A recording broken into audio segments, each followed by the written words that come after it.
Assalamu alaikum warahmatullahi ta'ala wa barakatuhu. Foli ani tanni ani waliɲumando amo takadi diɲɛ selege naani cɛ ani muso denmisɛn ani makɔrɔba aw bɛɛ lajɛlen ma Mali kɔnɔ Mali kɔkan farafina farajɛla k'aw bɛɛ lajɛlen fo kɛrɛnkɛrɛnnenya la minnu sɔgɔlen don an ka site la site Mandi site de la référence Zigri Plus numéro 1 de l'actualité musulmane aw minnu abonnés don a la foli belebeleba ye aw ta ye aw ka foli sugandilen don k'a kɛrɛnkɛrɛn k'a di aw ma kuma bɛɛ wagati bɛɛ aw bɛ yɔrɔ o yɔrɔ ni wagati in na k'a fɔ a ye an ma sɛgɛn aw ma ɲinɛ a kana sɛgɛn wa a kana ɲinɛ a ka émission Mandi don aw minnu sigilen don ka émission in kɔnɔ juma o juma nin y'a sigilen ye aw minnu bɛ aw ka baara bɛɛ bila k'aw sigi ka nin émission in kɔnɔ a kɛra diɲɛ yɔrɔ o yɔrɔ ayiwa sa nin y'a daminɛnen dɛ n'o ye jumɛn ye Lamini Dawu ka fayida Lamini Dawu ka fayida juma o juma a bɛ sigi aw ye Zigri Plus ka ɲininkɛlikɛla ani émission kɛba o y'a balimakɛ n'aw denkɛ ye Sila Gawulonjɛ ye ni karamɔgɔ Lamini Dawu an bɛ s'a ma juma o juma émission tɔgɔ ye Lamini Dawu ka fayida émission in a ye nafa se diɲɛ fan bɛɛ ma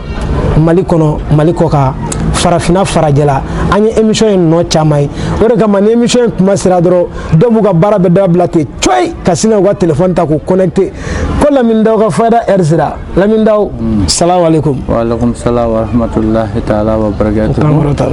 Yana an ka filɛlikɛ jɛmanw fo an bɛ sɔli ɲuman bila an ka kira sanumanba in kan an b'a fɔ Allahumma salli ala sayyidina Muhammad al-Fatih lima kulika wal hadi lima sabaqa nasir al-haqqa bil haqqi wal hadi ila siratil mustaqim haka qadrihi wa miqdar al-azim. Amin ya rabbi. O kɔfɛ an bɛ foli bila diɲɛ seleke naani mɔgɔ bɛɛ lajɛlen ma an kanubɔ ani an lapasabaw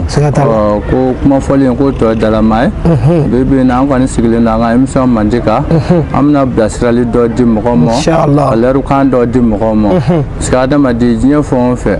waritigi b'a ka wari jaga bɔ n'a ka wari dɔntigi fana b'a ka dɔn jaga bɔ n'a ka dɔnni ye bon kelen fana adamaden ɲuman fana b'a ka adamadenya ɲuman jaga bɔ fanda t'o la waritigi t'o la ni kuma ɲuman de Ala ka kuma ɲuman don an da ya rabbi. Assalamu alaikum. Wa alaikum salam. Ni morikɛ yɛrɛ mankan ye kabako morikɛ Lamini Dawu aw b'aw sigi ka min ka fayida ta kuma bɛɛ n'aw bɛ nafaw sɔrɔ a la n'a bɛ jaabiw di anw ma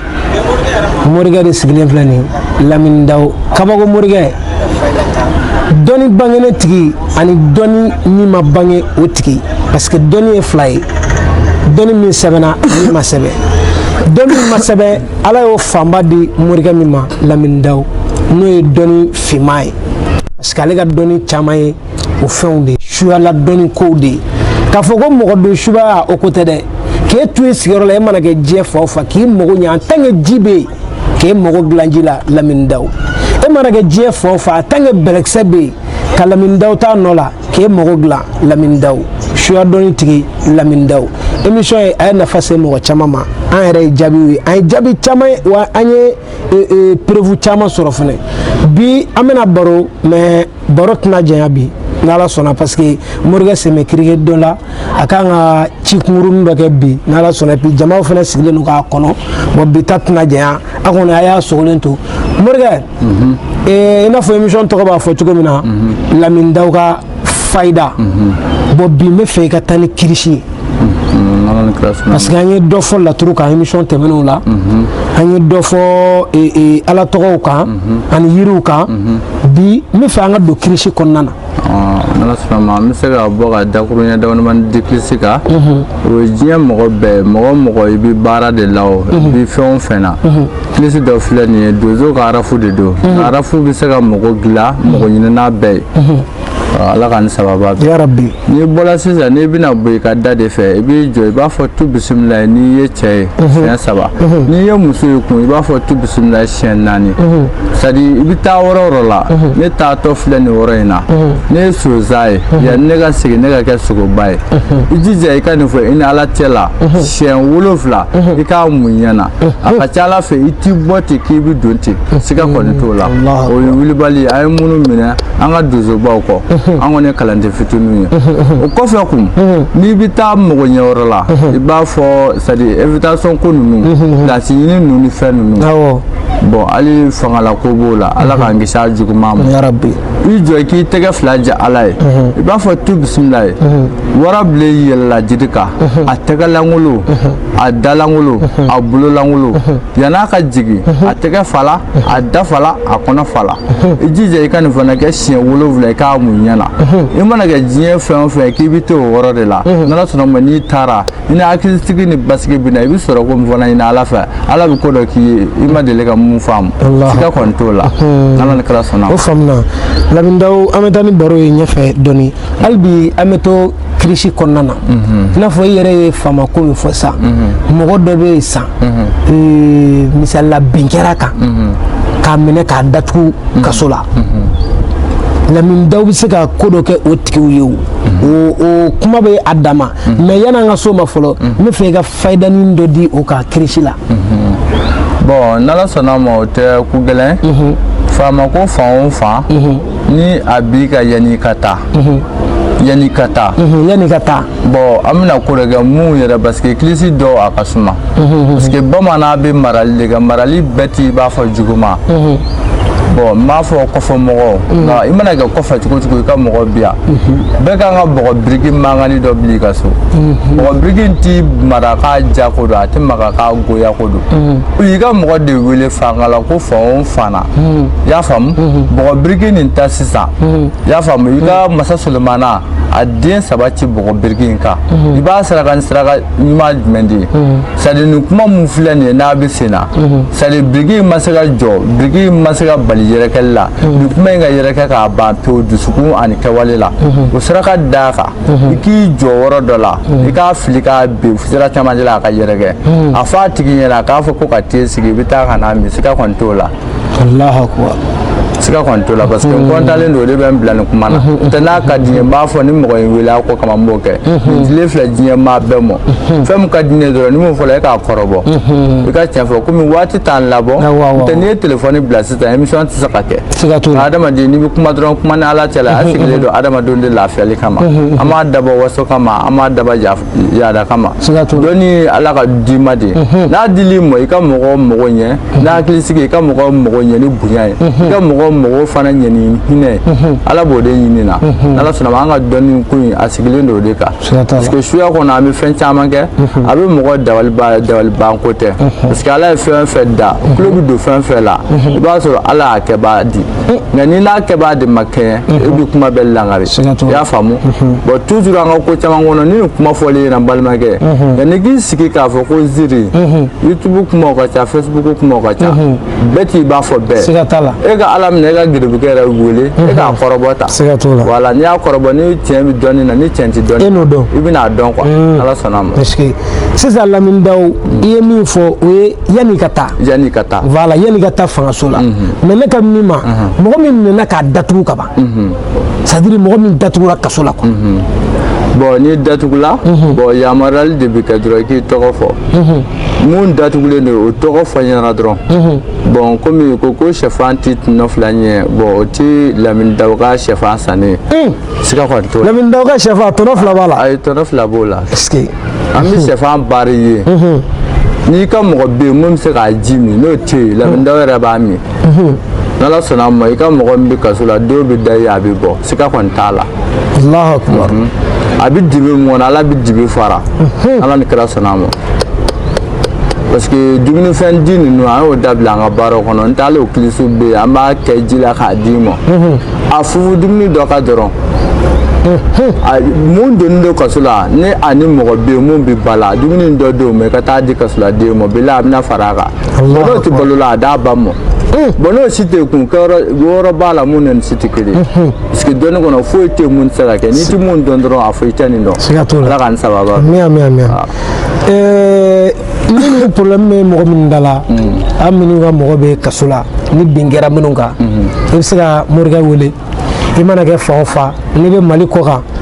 00223 kɔfɛ 75 00 33 45 aw minnu bɛ Mali kɔnɔ 75 00 33 45 n'a ye morikɛ wele a yɛrɛ sigiyɔrɔ bɛnnen don Moribabugu ma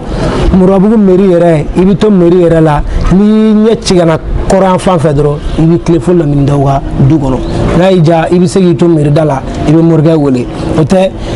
morikɛ an bɛ taa ni baro ye ɲɛfɛ sisan ni mɔgɔ min ka fɛn tunna walima n'i ka mɔgɔ tunna bon fɛn tunun yanni an ka don i ka o baara kɛ mɔgɔ ye fɔlɔ c'est à dire i bɛ fayida kunkurunin di mɔgɔw ma o la fɔlɔ n'i ka fɛn tunna i bɛ nin fayida in kɛ walima n'i ka mɔgɔ tunna i bɛ nin kɛ pour que a bɛ ye bon n bɛ se ka fɛn kelen di ma a la ka se 2 ma o tɛ fɛn tunun dɔrɔn ye e bɛna taa voyage de la mobili ko gɛlɛyala ou bien i bɛ ko dɔ de la ko dɔ de gɛlɛyali bɔ i ka fɛn tunun ko la sani n'i ka fɛn tununnen don komi fɔlɔlaw mun na a fɔ la ilaha illallah ne ye n ka nin fɛn ye min Mamadu Rasululahi far'a kan i mana fɔ diɲɛ fɛn fɛn la i b'a ye wa n'i y'a ye n'i ma Mamadu far'a kan n'a tun n'a ti ye siga yɛrɛ kɔni t'o la o kelen e ye voyage kɛla de ye i taatɔ i ka da i ko sɛmɛ i ka da la i k'a fɔ la ilaha illallah ne ye n ka du kalifa Ala mɔ ni sigila min Mamadu Rasululahi far'a kan e bɛna sɔrɔ du kɔnɔ kɛlɛ tɛ wɔyɔ tɛ bana tɛ siga kɔni t'o la wa n'i nana i b'i kɔ sɛmɛ ne far'a kan siga kɔni t'o la o faamuna ni Ala sɔnna ma ni mɔgɔ min ka fɛn tunna walima n'i ka mɔgɔ tunna i bɛ se ka Lamindaw wele a bɛ se ka solution min kɛ a la a b'o kɛ n'aw bɛnn'a la o tɛ walima fayida min dilen filɛ e ma e k'o ta i k'o kɛ k'i yɛrɛ dɛmɛ n'a ye o tɛ parce que bamananw ko tɛ banga kusa janfa ye an ye émission sigi o de kama an bɛna mɔgɔw dɛmɛ Lamindaw ka fayida a bɛ fayidaw di kow kan adamadenw kamana guwanen don ko minnu na u ka se k'a ta k'a k'u yɛrɛ ye k'a sɔrɔ u ma taa se mɔgɔ wɛrɛ ma u ma taa se dɔnnibaga ma u ma nafoloba kasabi bilen a bɛ ten wa Lamindaw yɛrɛ bɛ yen nɔ hinɛ masa don makari masa don n'aw sera a ma ayiwa a fana tɛ mɔgɔ ko gɛlɛntigi ye fana voilà an kɔni y'o dɔn a la an ka baara daminɛ ni sisan cɛ an ma foyi sɔrɔ ko in na ni tɔgɔ duman tɛ an ma mɔgɔ si kelen sɔrɔ fɔlɔ ko min y'i plaint ko karisa an ye wari di Lamini ma an mago ma ɲɛ an m'o mɔgɔ sɔrɔ fɔlɔ voilà bon n'i ye émission min ka continuer fana mɔgɔw de bɛ ka weleli kɛ an ye nin kɛ a ɲɛna an ye nin kɛ a ɲɛna walima an ye Lamindaw yɛrɛ wele ka nin baara in k'a fɛ a ɲɛna donc o b'anw yɛrɛ tɔ la encourager o bɛ courage don anw na ka émission kɛ kuma bɛɛ ni Ala sɔnna ma mais an bɛ taa ni émission ye ɲɛfɛ Lamindaw an bɛna kirisi kɔnɔ tuguni parce que e ye dɔnni wagandɛ de ye n'i tora k'i firifiri dɔrɔn dɔnni bɛ cari ka bɔ de inchallah an bɛ taa garisɛgɛ kɔnɔ parce que diɲɛ laban in na bɛɛ bɛ ka gere nafolo de kan n'a t'i fɛ bi balima t'i la teri t'i la sinji t'i la est-ce que kirisi bɛ se ka wari di mɔgɔ ma bon kirisi bɛ se ka wari di mɔgɔ ma ni dugu jɛla parce que toujours m'o de fɔ fɛn ninnu caman bɛ yen a bɛ dépend yanni tile de ka bɔ parce que n'i y'a ye fɔlɔ mɔgɔkɔrɔbaw b'a fɔ ko kana sɔn tile ka bɔ dalila caman de b'a la parce que tile bɔ waati e mana fɛn fɔ k'o ye fɛn ɲuman de ye tile bɛ sigi mɔgɔ mɔgɔ kan Ala bɛ hinɛ n'i tin di dɔw la kuma yɛrɛ kɔrɔma de y'o ye i y'a faamu nka n'i y'a dɔn i ka ko dafalen don parce que o bɛ se ka kɛ nka ne yɛrɛ sigilen don base dɔ kan i bɛ se k'i sigi o kan o tɛ problème ye nka ni dugu kɔni jɛla kɔni toujours n y'o de fɔ tile bɔtɔla i tɛgɛ jan Ala ye k'i ɲɛsin tile ma i b'a fɔ tile bɔla tunga ka taa bin tunga tile ma to tunga ne gɛrɛsɛgɛ kana jɔ ne gɛrɛsɛgɛ kana ban i y'a faamu o fɔ siɲɛ 3 n'i ye cɛ ye ne muso ye fɔ siɲɛ 4 o tile kɔni tɛ bɛn fiyewu ko tile bɛ bɔ ka taa bin dibi la k'e tɛ wari dɔ sɔrɔ mun bɛ nisɔndiya o ye kilisi surumani an bɛ se ka mun di an balimaw ma tile bɔla tunga ka taa bin tunga tile ma to tunga ne ka sɔrɔ a kana jɔ bi tile kɔnɔ Ala ni kira sɔnna ma n'i y'o kɛ kɔni siga kɔni tɛ i b'o garisɛgɛ sɔrɔ i b'o garisɛgɛ kɔni sɔrɔ o don i y'a faamu parce que toujours m'o de fɔ garisɛgɛ filɛ garisɛgɛ qualité ka ca bɛ nasɔngɔ ɲini ani mɔgɔ bɛ kobakɛ la olu tɛ kelen voilà parce que ninnu kɔni bɛ di olu ye ko dafaw ye mais ni mɔgɔ bɛ kobakɛ la e yɛrɛ b'a ɲɛɲini de e bɛ fɛn jumɛn de ye e yɛrɛ ye fɛn min ye n'i y'o ɲɛdɔn a ka ca Ala fɛ nkalon bɛ tig'i ye parce que kuma an bɛ se k'a fɔ nkalon don parce que nkalon bɛ tigɛ n'i taara o sira kan parce que o y'an yɛrɛ ka taabolo ye quoi n'i taara o sira kan i bɛ sɔn ka tiɲɛw ye kow la mais n'i b'i ka taa sira dɔn ka ca Ala fɛ i ka ko caman bɛ kɛ bilikanboli dɛ bilikanboli dun ɲɛ sirilen mɔgɔ ti bɛɛ waati dɔn Ala ka nin sababa ya rabbi k'a yira aw la toujours Lamine Dawu buruju gosi c'est en course a bɛ ka taa quoi voilà buruju gosi in bɛ sen na ni mɔgɔ minnu bɛ fɛ k'a kɛ a kɔrɔ tɛ k'a fɔ ko n bɛ n sa don dɔ parce que anw yɛrɛ denmisɛnnin ma an b'o de fɔ n'a fɔra ko karisa a buruju gosi dɔrɔn k'u bɛ t'i sa don de f'i ye bon o tɛ quoi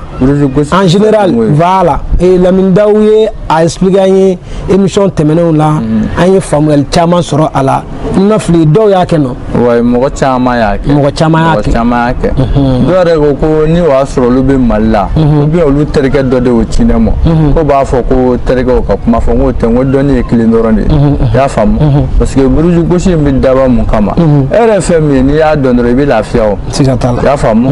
parce que adamaden nin fɛn tɛ se ka kɛ i m'a dɔn de n'i y'a dɔn dɔrɔn i b'a ye i b'a kɛ i y'a faamu i bɛ fini mun don o de bɛ f'i ye i kan ka baara minnu kɛ o bɛ k'i ye jiri mun kan ka f'i ye i yɛrɛ ye fɛn min ye o fana bɛ f'i ye ne kɔni fɛ n'o bɛɛ fɔli ɲɛna kɔni i ta tɔ bɛ kɛ mɔrilaja de o ne tɛ kabako don i tɛ se k'a fɔ k'i bɛ wari la tiɲɛ fɛn bɛɛ la parce que i ka sarakati belebeleba bɛ fitinin bɛ yen i y'a faamu parce que sarakati bɛɛ ni a ka mɔgɔ don parce que dɔw yɛrɛ bangebaa yɛrɛ b'o ka yɔrɔ furan k'a pan quoi i y'a faamu ma ɲɛ sɔrɔ caman bɛ yen i b'a sɔrɔ so bɛ soɲɛ kɔnɔ bɛ yen n'i sera so kɔnɔ n'i ma se soɲɛ kɔnɔ ma n'i ko i bɛ kuma lakale so in kan i laban i bɛ nkalon de tigɛ Ala ni kira sɔnna k'a yira aw la toujours burujugo in kɔni a bɛ sen na ni mɔgɔ min bɛ fɛ k'a kɛ promotion jumɛn de talima a la bon buruju kɔni n'i b'a kɛ toujours a laɲini don i tɔgɔ ani i ba tɔgɔ ani i wolola si min na n'o dɔnna kɔni toujours ne y'o de fɔ ne ka fɛn o fɛn ne yɛrɛ b'a kɛ mɔgɔ ye telefɔni na siraw fɛ ne t'i wajibiya f'i ka wari di ne ma parce que n'i ma den i yɛrɛ la o bɛ na ni bolotunɔmi de ye ne b'a kɛ de i bɛ prévu ne yɛrɛ ko alhamdulilayi mun ka di i ye i b'o de kɛ n'i kɔni y'a ci alhamdulilayi n'i m'a ci fana Ala kama de ye ne s'a ma Ala bɛ ne ka sara kɛ siga t'o la buruju kɔni o 3000 de 3000 i y'a faamu sarakati mana bɔ a kɔnɔ n'i ko k'a kɛ cogo f'i ye n'i ko a Lamine Dawu n dal'i la e ka ne ka sarakati bɔ a banna n'i ma da ne la yɛrɛ sarakati in bɔ cogo n b'a bɛɛ détaillé an ti don mɔgɔ kan siga kɔni t'o la an ma fili faamuyali sɔrɔla o la a bɛ sen na bon minnu bɛ fɛ k'a kɛ o numéro kofɔlen kelen don a bɛ weleli kɛ n'aw kɛra Mali kɔ kan 00223 75 00 33 45 minnu bɛ Mali kɔnɔ 75 00 33 45 Lamine Dawu a sigiyɔrɔ bɛnnen don Murabugu mairie yɛrɛ kɛrɛfɛ ten cɔyi n'i sera mairie da la i bɛ se ka weleli kɛ n'i ye weleli kɛ i ni morikɛ bɛ ɲɔgɔn sɔrɔ kabako morikɛ min tɛ i n'a fɔ tɔw bɛɛ tɛ i n'a fɔ bɛɛ dɛ o b'a la ne ma ɲuman sɔrɔ i bɛ to yaala la i bɛ bɛn ni ɲuman ye a bɛ n'a fɔ ni fiyentɔ ka kɔgɔ binna dugu ma bɛlɛnɛnɛ dabɔra dɛ u y'a caman nɛnɛ sa mais n'Ala sɔnna ma n'u sera Lamine Dawu ma u bɛ n'a dɔn ko ja tiɲɛ bɛ kow la parce que ko in daminɛ ni sisan cɛ an ni mɔgɔ ma tigɛ ɲɔgɔn na an ni Lamine Dawu yɛrɛ ma tigɛ ɲɔgɔn na an ma mɔgɔ ye ko min y'a filɛ n'i ma fili ko in bɛ kalo bɔ sa o n'a ma ca n'o ye ou bien bura voilà a ka ca kalo ye voilà mɔgɔ dama min mago ɲɛna a kɔnɔ o de ka ca minnu ye faydaw ta k'a kɛ n'u mago ɲɛna o de ka ca minnu yɛrɛ u ka baara di Lamine Dawu ma n'u mago ɲɛna o de fana ka ca voilà donc k'a yira aw la toujours a y'a sɔgɔlen to Zikiri Plus la anw de bɛ ɲumanw bɔ ka yira aw la ka tiɲɛtigiw bɔ ka yira aw la ni taama ma ban bolo fifa tɛ ban émission tɔ man jan bilen mais n bɛ kumakan dɔ di Lamine Dawu ma a bɛ fayda kɛrɛnkɛrɛnnen dɔ di examenkɛlaw mɔgɔ minnu bɛ ɲɔgɔn dan kɛ a mana kɛ ɲɔgɔn dan sugu o sugu a kɛra polisi concours ye a kɛra gendarme concours ye a kɛra ekɔlidenw ka examen fɛnw concours sugu o sugu ni mɔgɔ min bɛna kɛ fayda teliman dɔ dɔw la yanni an ka se yanni n ka fayda di komi kuma kɔnɔ bamananw ko ten adamaden i bɛ fɛn o fɛn da la i k'i jija ka to i dusukun na wa i k'i jija i k'a kɛwale kɛ parce que bi bi in na an mɔgɔ 4 de bi yan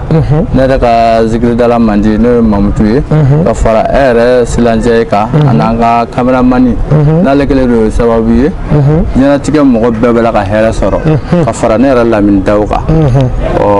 bon ne yɛrɛ kɔni bɛ se ka mun fɔ mɔgɔ ye bi k'a ta sisan na ka taa bila bi 0 heure la mɔgɔ duuru dimiko la e b'a furakɛ fi sabilillahi n ti dɔrɔmɛ f'i ye o ne yɛrɛ ka bonya ye bon caméraman ka bonya mɔgɔ bɛ mɔgɔ duuru cɛ t'o la muso t'o la n'i ye wele i tulu baara gɛrɛ la n bɛ maja dilan ka di ma yanni tulu in ka ban ni majako ye cɛ ni cɛn tɛ i bɛ n'o dɔn filanan n'o ye mun ye sabanan n'o ye n ka zikiridala ye mɔgɔ bɛ yen i y'a faamu ko gɛlɛya dɔ de b'i kan sisan taama wɛrɛ ko t'o la yɛrɛ de gɛlɛya yɛrɛ de b'i kan diɲɛlatigɛ yɛrɛ de b'i fɛ ka nege b'i la pewu ji dɔ soli n bɛ ji dɔ dilan i ye i b'a kɛ nasi ye i bɛna dɔn k'a fɔ ko tiɲɛ bɛ k'o la bon e yɛrɛ si la ja ye e ta bonya bɛna kɛ jumɛn de ye mɔgɔ de bɛ yen mɔgɔya jugu de b'e kan o tɛ cɛ la o tɛ muso la baarayɔrɔ la baya kelen san n y'o layiru kan di k'a ta sisan na fo zuruyɛri i ti dɔrɔmɛ min n'a mɔgɔ si fɛ ala ni kira sɔnna a ma bon kɔfɛ n bɛ segin kɔ i ko a fayida di examen fan o fan n'i bɛ taa i jija an filɛ nin ye juma de la an bɛna di suratul ikilasi de kan bɛlɛden 3 ta dɔrɔn i k'a fɔ Lamini Dawu de ko ten Lamini Dawu labatoli tɛ o a bɛ bɛlɛ baara a ye fɛn min don a da fɛ e tɛ se k'a bɔ bon fɛn bɛɛ ye kanu de ye i ma fɛn min kanu i tɛ se ka wari bɔ o la i y'a faamu bɛlɛden 3 ta i k'a fɔ ko gɛrɛbukɛ de ko k'e k'a kɛ e t'aatɔ don fɛn min na e de b'o dɔn e ni ala cɛ bɛlɛ kelen o bɛlɛ kelen kulu wɔlɔ siɲɛ 3 kala bɛɛ la i t'aatɔ i k'a fɔ e ye ala bili ɲɛ ka kira bili kɔ i y'a faamu ka Jibirila minɛ i tɛgɛ kɔnɔ Jibirila ma deli ka taa ci la ka bɔ sanfɛ ka na ci la ala kira fɛ wɔrɔ ma deli ka lupe i t'aatɔ filɛ ni ci min na a ka na lupe bɛlɛ bili i kunna i ka taa ci in na n'i taara ci in fana i y'a ɲini cogo min na ala fɛ dɛ wa a bɛ kɛ ten na bɛlɛ bila ji la i k'i ko a la bɛlɛ mari i ka so kɔnɔ n'ala sɔnna ma i bɛ ala jɔyɔrɔ o ci la ala ka nin sababa ya rabbi wa ko yanni zuriyɛri cɛ k'a daminɛ san fo ka taa se zuriyɛri ma